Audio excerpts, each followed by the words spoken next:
Siamo ancora a Cabras, nella laguna di Cabras, precisamente a Pontis, dove c'è la peschiera e dove insieme al professor Piero Ortu stiamo cercando di ricostruire una parte della storia della nostra provincia, della zona di Oristano, di Cabras in particolare, che siamo partiti dalla città fenicia Tarros al porto scavato dai Punici per arrivare in questa località. E poi siamo arrivati anche al periodo giudicale, quindi stavamo dicendo qualche cosa di importante nella scorsa puntata, professore, sul periodo giudicale e sull'importanza che rivestiva Cabras anche per i regnanti di Oristano. Certo.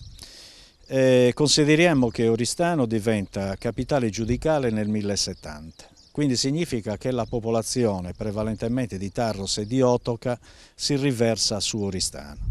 Parte resta nel baluardo, diciamo, antico di Otoca, e una buona parte sta a Cabras, dove in epoca giudicale i regnanti di allora probabilmente crearono il porto. Il nuovo porto perché non c'era in tutta la piana, in tutta la costa, un altro punto riparato come questo e favorevole che affrancasse dagli effetti negativi e devastanti delle piene. Tra l'altro qui siamo vicino al Brabau, dove si allevava il bestiame, c'erano i pascoli regi e quindi il porto era vicinissimo praticamente alle zone di produzione di ciò che erano oggetto di esportazione in quel periodo, quindi i prodotti dell'allevamento, i prodotti della pastorizia, eccetera. In più qui siamo dal lato del Campidano Maggiore.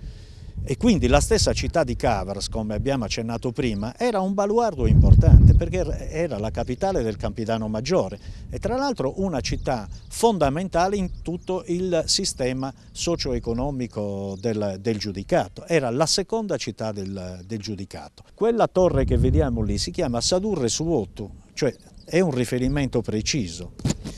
Qui abbiamo tra l'altro un molo chiaramente tagliato, qua sotto si vede un molo che ha 70 metri e che consente praticamente l'approdo di due navi di allora, due galee, perché allora c'erano le galee. Ma che pescaggio avevano queste navi? Ma intorno a 1,50. In più governavano con le maree, quindi le maree servivano per scavare i canali, è vero, ma servivano anche per dare più pescato. Le navi, per evitare di dover andare a vela dentro i canali, quindi bastava con la marea tenere la prua verso l'uscita e praticamente la si governava con una corda o con due corde, con due cime, si governava la nave che veniva trasportata dalla corrente. Così quando dovevano entrare, entravano ugualmente con le maree. Le peschiere erano davanti alla zona dell'isola di San Vincenzo, dove noi ci troviamo, e il porto invece era oltre l'isola di San Vincenzo, cioè da questo lato.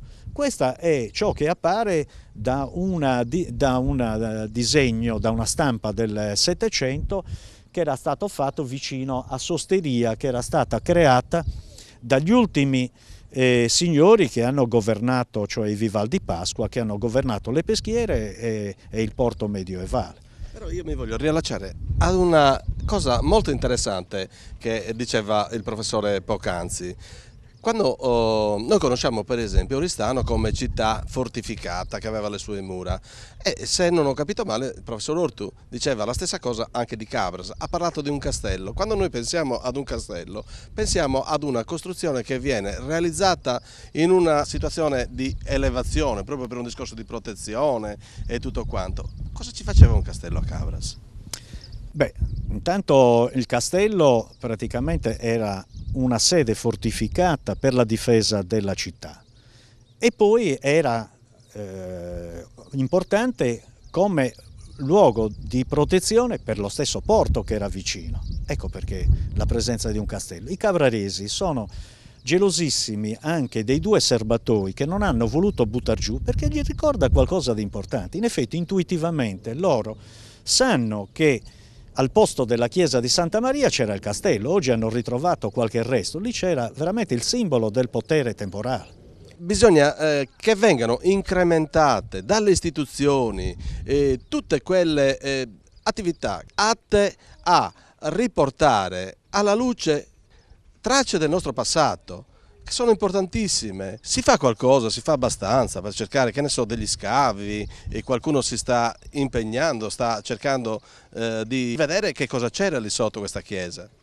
Beh, certo, si stanno impegnando notevolmente perché le soprintendenze stanno operando, devono chiaramente operare con le giuste prudenze, perché una cosa sono le ipotesi, noi facciamo ipotesi, però poi le ipotesi devono essere suffragate da ritrovamenti, da scritti, eccetera. Quindi le ipotesi sono importanti per formulare un percorso, ma poi tutto deve essere suffragato da qualcosa di più concreto, ecco, anche se abbiamo elementi estremamente evidenti. Torniamo un attimino indietro, torniamo ad Oristano. Se c'era questa vicinanza, se i regnanti di Oristano utilizzavano Cabras come una possibile via di fuga per proteggersi da qualche pericolo incombente, quindi noi conosciamo invece nella nostra epoca attuale, in questi ultimi anni, conosciamo Cabras ed Oristano per un dualismo sano in tutti i sensi. Quando si sente parlare di Cabras e di Oristano, insomma, qualche scintilla scoppia. Allora non era così. Ma c'è chi ha alimentato questioni di campanile, ma in passato, e io mi auguro che ci sarà anche in futuro, c'è stata grande collaborazione. Se lei considera che la torre di Torregrande, che non si vede perché c'è la pineta, è stata costruita da oristanesi e cabraresi insieme per tutelarsi dalle invasioni saracene.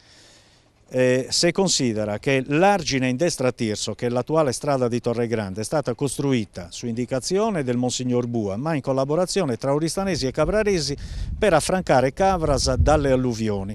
Purtroppo nel 1860 si allagò Oristano, allora crearono l'Argine in sinistra a Tirso, perché il primo Argine fu creato nel 1830. Ma i momenti di collaborazione sono stati tanti. Io credo che le questioni di campanile siano cose legate alla non coscienza del rispettivo ruolo storico. Se invece si ha una coscienza perfetta del rispettivo ruolo storico, si riscoprono anche le motivazioni di queste collaborazioni. Poco fa il professor Ortu mi diceva che i cittadini di Cabras si sono sentiti in qualche maniera gratificati dall'aver scoperto che in epoca precedente, nei secoli scorsi, non erano gli abitanti di un borgo conosciuto per la sua miseria, per la sua povertà, tutt'altro, rappresentava qualcosa di importante. E come dicevo prima anch'io, nel cappello di presentazione di questa puntata di 37 gradi e mezzo che sta andando in onda da Pontis, dallo stagno di Pontis, nella laguna di Cabras, probabilmente erano scalzi perché una questione di comodità, di lavoro, sulla pratica, sulle barche. È una questione pratica, anche perché le temperature non sono eccessivamente fredde, quindi per praticità praticamente si andava scalzi, ma poi è una consuetudine perché lavorando in mare, nelle lagune, eccetera. Però Cabras, come ho già detto prima, era una città importante e ricca, anche perché in epoca giudicale si era realizzato un decentramento amministrativo notevole, diverso da quello odierno che tende a separare. Allora vi erano motivi di collaborazione stretta e questo portava alla crescita e alla giusta valorizzazione di tutti i territori.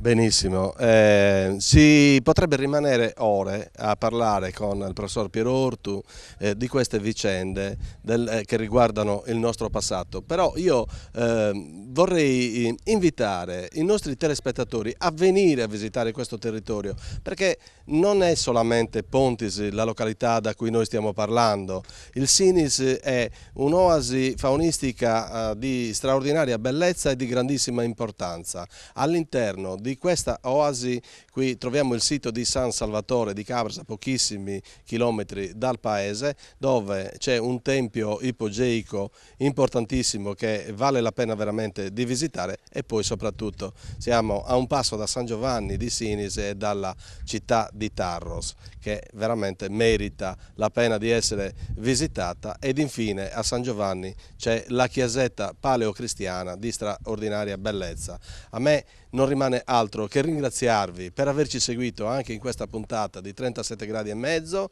ringraziare il professor Piero Ortu per la sua compagnia e per le cose dotte e importanti che ci ha raccontato, e a voi cari amici di Teleregione solamente l'invito di continuare a seguirci, perché abbiamo tantissime altre realtà da scoprire e da raccontarvi. Mi raccomando, continuate a seguirci. Arrivederci.